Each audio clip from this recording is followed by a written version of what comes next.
In 1967, I was a 20-year-old student at the United States Merchant Marine Academy in Kings Point, New York. And in 1967, I was standing right on this road here, hitchhiking all the way to Montreal, Canada, to Expo 67, the World's Fair on the Future. But I was going to see one person in particular. It was the geodesic dome, the U.S. Pavilion in 1967, designed by a man named Dr. R. Buckminster Fuller. It was a different time. And that's what it must have looked like back in 1967, hitchhiking to Montreal, Canada, to see the man who could see the future.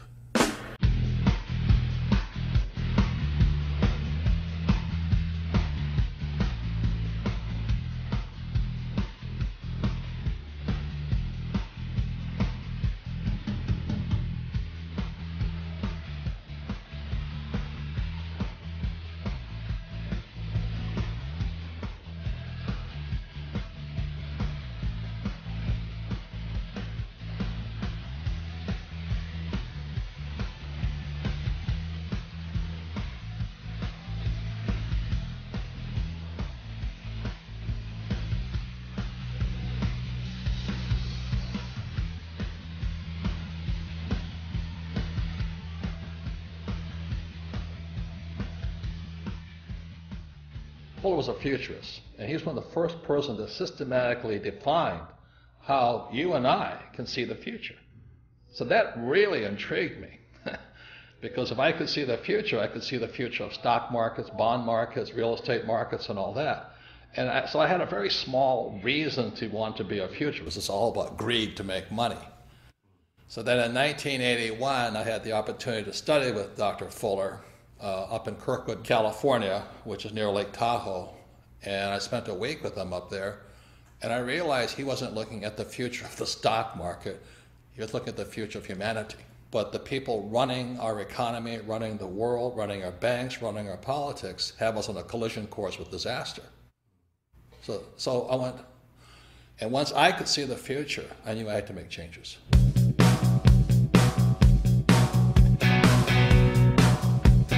I was in rock and roll. You know, I had bands like Van Halen, Boy George, Duran Duran, The Police. And I was having fun, man. It was sex, drugs, rock and roll. And I was in my 30s. I thought it was a hot life, great life. You know? Then I met Fuller, and then I changed. You know, there's more to my life than just making money and selling hats, wallets, bags, T-shirts, and, you know, sex, drugs, rock and roll. And so after 1981, I started studying with him more earnestly. I studied his books more earnestly, especially his book, Critical Path. I started applying what Fuller's teaching, how to predict the future, to the markets, because that's my interest. That's my rich dad and Bucky Fuller, that's where they come in line. They say the same thing. The markets are manipulated.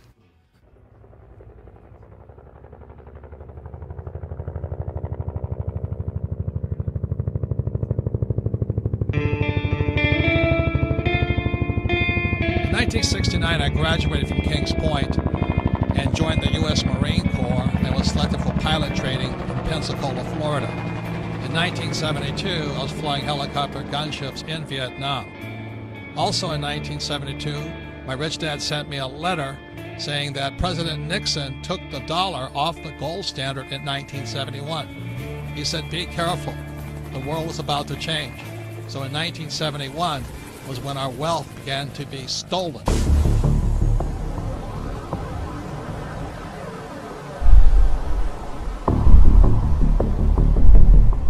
Since 1981, I had the privilege and the good fortune to study with Dr. Fuller 3 times. And then when he passed away on July 1st, 1983, I really felt a complete loss, yet a responsibility to pass on the knowledge and wisdom he had taught me in my class. So after 1983, I began to make predictions. And, you know, making predictions is very risky because you sound like an idiot. And in many ways, I sounded like Chicken Little saying, you know, the sky is falling, the sky is falling, the sky is falling. And if you look at what's happening in the world economy today, for millions of people, the sky is falling. So in 2002, I published this book here called Rich Dad's Prophecy. Again, it was 2002, And what this book predicted was the giant crash coming in 2016. So 14 years ahead of schedule, I was making this prediction. But I also made one intermediate prediction behind that, was that there would be a secondary crash before the giant crash of 2016. So this is me on CNN with Wolf Blitzer, looking like a complete idiot, making a prediction on the coming crash. If people start pulling out of the markets in their 50s, in their early 60s, and not having that sort of exposure, we are never going to get to a point where our money lasts as long as we need it to. We need to be participants in this system into our 70s and into our 80s, and then we need a plan for withdrawing those assets, just like we needed a plan for putting those assets in. Yes, and you're putting those assets into those investment bankers that are in financial trouble today. And all I'm saying is, aren't these guys supposed to be the smartest guys on earth? And shouldn't we be careful who we take financial advice from, including the four of us on this panel? Yeah, absolutely. Absolutely. And that's what I'm saying. There's a lot of bad advice But Robert, out there. you're really that worried about Goldman Sachs and Lehman Brothers? Yes. I'm afraid the Federal Reserve will eventually or come close to bailing them out. That's what I'm concerned about. And that young lady who says the taxpayers are not in trouble, who's going to pay for that bailout, again, is the taxpayer. Lehman Brothers says it plans to file for Chapter 11 bankruptcy protection. The collapse of Lehman Brothers. Lehman Brothers collapsed. Hundreds of bailed out banks are still struggling to repay taxpayers. Way back in 1997, I published this book, Rich Dad, Poor Dad. And in Rich Dad, Poor Dad, I said three things that got me in a lot of trouble. One was that the rich don't work for money. Number two is your house is not an asset. And number three, savers would be losers. So that was in 1997. And look at what happened in 2007.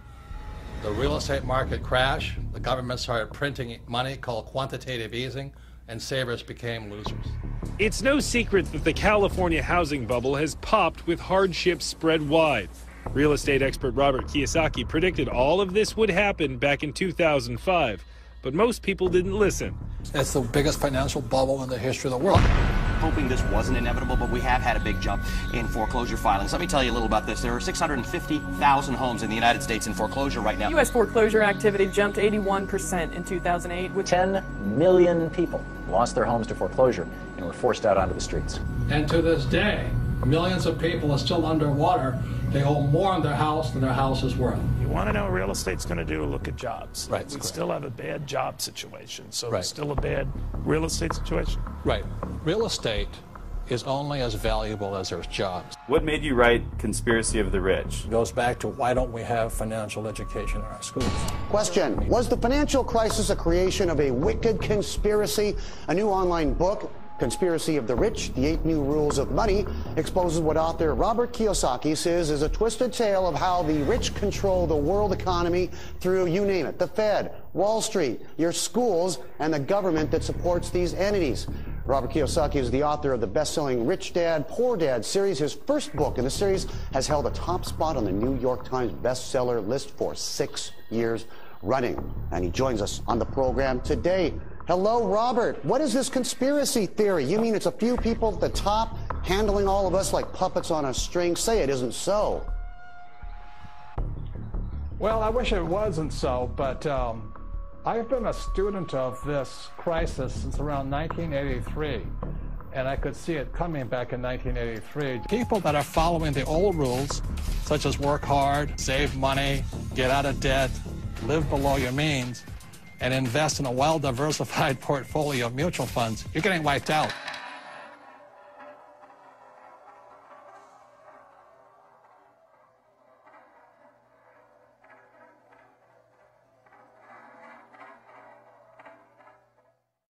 So all coins have three sides.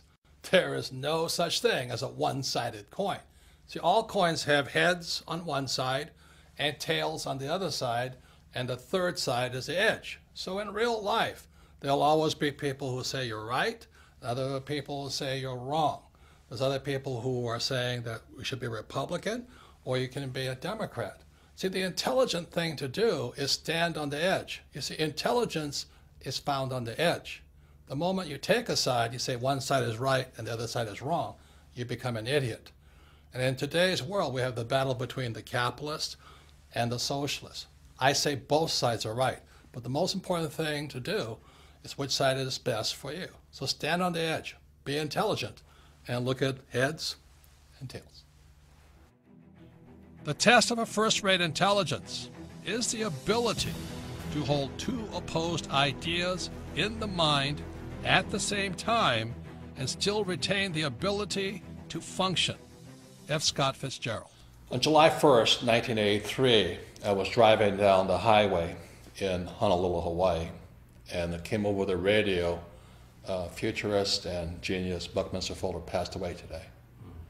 And this overwhelming sense of, I had to pull over to the side of the road, all these cars whizzing by, and just cry. I've mentioned the WinStar project, and one of the gentlemen who's involved in the WinStar project is named Buckminster Fuller.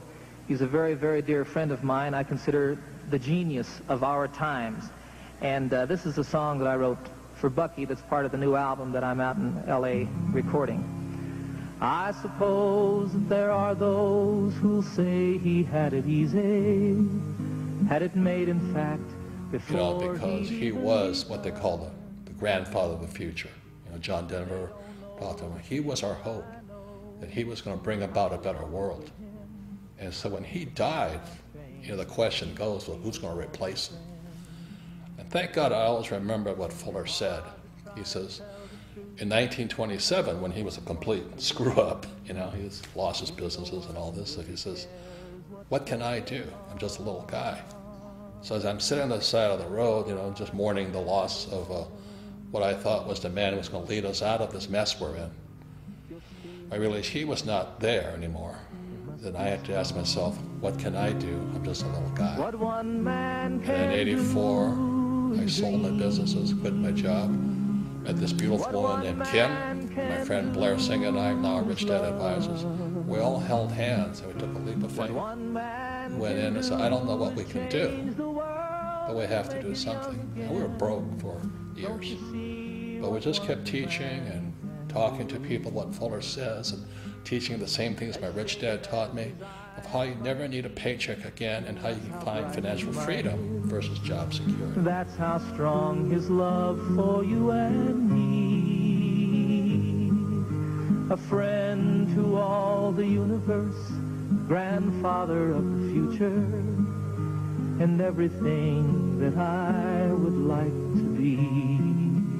In 1983, after Fuller passed away, and I read his book, Grunch of Giants, Grunch standing for Gross Universal Cash Heist, I understood what both men were saying. Our wealth is being stolen via our money system. Man can do is change the world and make it new again. Don't you see what one man can do? So the thing I'm upset about is our school system doesn't teach us anything about money and how the ultra-rich are manipulating the system via printing money. They're ripping us off for our money system. So that's why, as I said, there's three sides to a coin. You have to decide which side you're on. You want to be on the poor and middle class side? Knock yourself out, have a good time. Work hard, pay taxes, and lose money. I want it to be on this side of the coin. The riskier side is the poor and middle class, because the state of the economy today, they're going to keep printing, printing, printing, printing. We cannot survive this thing. The central banks will just keep printing money. And that's good for me because I'm going to make more money, but every time you print money, the poor and middle class get poorer. So that's why I wrote Second Chance. You have to decide where you want to be, I made my decision years ago.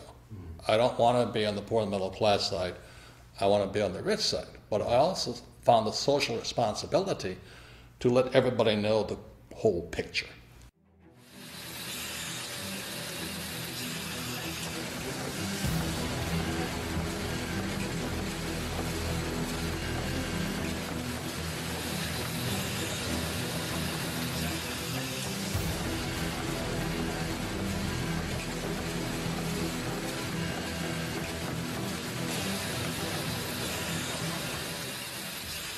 Fuller was not only a futurist, he was a scientist, a mathematician, some call an architect. He was asked to leave Harvard not once, but twice, so he never really finished school. He was a genius, but he was hard to define simply because he was a genius at so many different subjects. In 1983, after reading his book, Grunch of Giants, posthumously, after he had passed away, I was surprised because Grunch of Giants was not about math, science, it was about the economy. It was about the future of the economy. And that's when I realized Bucky Fuller and my rich dad, who was my best friend's father, had been saying the same things for years. After reading Grunch of Giants, which stands for Gross Universal Cash Heist, how we're being ripped off by the very thing we work for, money, I began doing my own research on what both men had been saying. See, up to then, I was a proverbial C- student.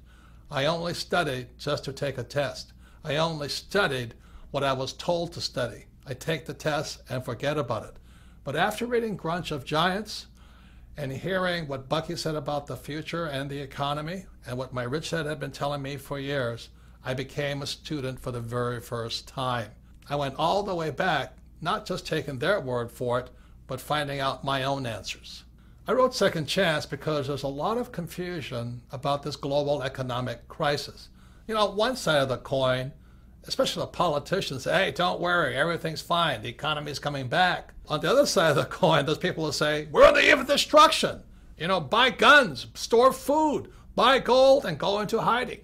And on one side of the coin, the socialists say, we need more entitlement programs. We need to take care of people. And capitalists say, if we keep giving people money, we're all going to go broke. And today, finally, everybody knows America is deeply in debt. We all know the U.S. is in debt, and this is the chart of the national debt of the United States, somewhere over 17 trillion. And for some people, that's scary, but what's coming up next, to me, is terrifying. We're out of money, and all this does is scare people and confuse people. People do not know what to do. And so that's why I wrote Second Chance. I wrote Second Chance as simply as possible. You know that principle, KISS? Keep it super simple. So Second Chance is written very, very simply. The following are examples of some of the charts you'll find in Second Chance. Remember, a picture is worth 1,000 words. So this first graph is a picture of the purchasing power of the US dollar. You know, people say there's inflation. There really isn't inflation. What's really happening is the purchasing power of the dollar is going down. This makes life harder and harder on those who work for money. So in other words, the US dollar is worth less and less and less. The more the government prints money, the more worthless the US dollar becomes. The government says they won the war on poverty. Well, this chart says differently. Because the U.S. is printing money, what you find out is harder and harder for the poor and lower middle class to earn what's called a living wage. In other words, they can't afford to live. They can't afford a house. They can't afford food. They can't afford transportation. And what this chart shows here is the increased use of food stamps. So while our government says poverty is going down, the reality is that use of food stamps is going up. This means the average American cannot afford to live. For this next chart here, you'll see that the middle class in America is not growing. What this chart shows you is the middle class is shrinking. So to keep up with these global changes, millions, young as well as old, are going back to school for retraining, hoping to find that high-paying job. Unfortunately, these two charts tell a different story. The first chart here is you see the rising cost of a college education. And as you know, millions of people leave school, both young and old, saddled for a lifetime with student loan debt, the worst possible debt of all. Student loan debt is worse than a mortgage, credit card debt, or a car loan. Simply said, student loan debt is debt for life. That is inhumane. And this chart really concerns me. This is the chart on Social Security. If you look at this chart, you notice just around 2012, the Social Security Trust Fund goes bankrupt. It starts operating in the red.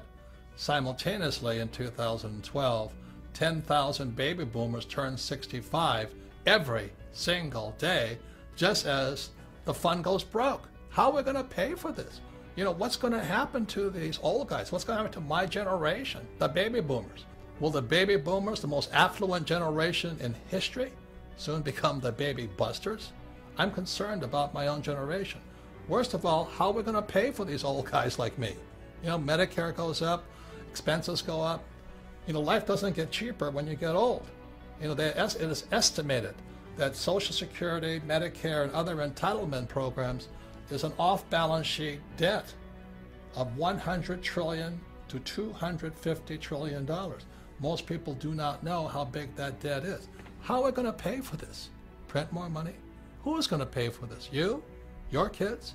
Your kids' grandkids? Who is going to pay for this? Are we just going to print more money? And this leads to the next thing that really concerns me. These next two charts shows you what happens when a country prints too much money. Again, as Bucky taught me, to see the future, look at the past. And what you see here is a chart of the German Weimar government between the years 1918 and 1923.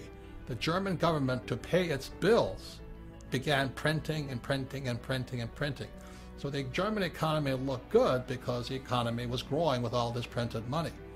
But what happened was it eventually collapsed after 1923. What happened was this: if you were a millionaire in Germany prior to 1918, by 1923 you were a pauper.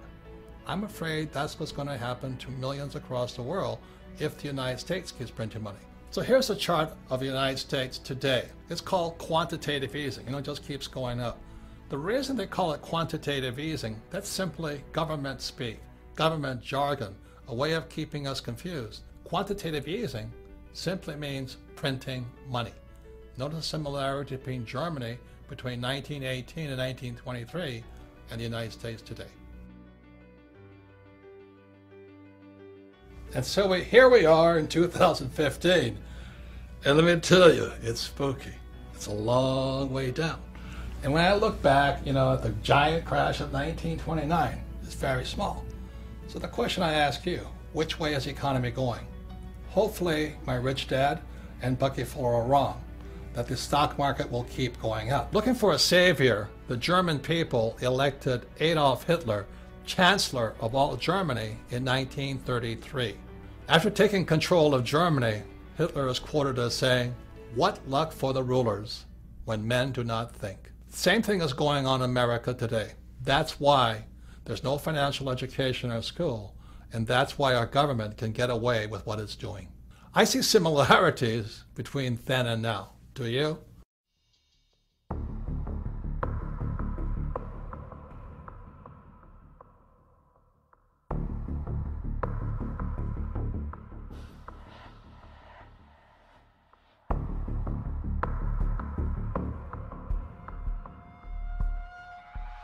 As I said in part one, in 1971, President Nixon took the dollar off the gold standard, and the dollar became debt, and the U.S. could now print money. I have directed Secretary Connally to suspend temporarily the convertibility of the dollar into gold or other reserve assets. The problem is our education system never changed after 1971. You see what low grade you made on your weekly mathematics test? More than half of you failed. Most of those who passed just got by. Nobody had 100%. And now we have this gap between the rich and everybody else. And this is dangerous. The gap between the rich, poor, and middle class is too wide. And for the first time, the American dream is disappearing. Instead of the American dream where everybody become rich, many people in America and throughout the world are angry at the rich. You know, today some politicians are saying, look at the gap between CEO pay and employee pay. Well, that is the American dream, to get rich. Do you get angry at the Kardashians for making $1 million? Do you get angry at sports stars for making $1 million? Do you get angry at rock stars for becoming rich? Look, if you're going to get angry at somebody, get angry at our school system. Look, this is not an economic crisis.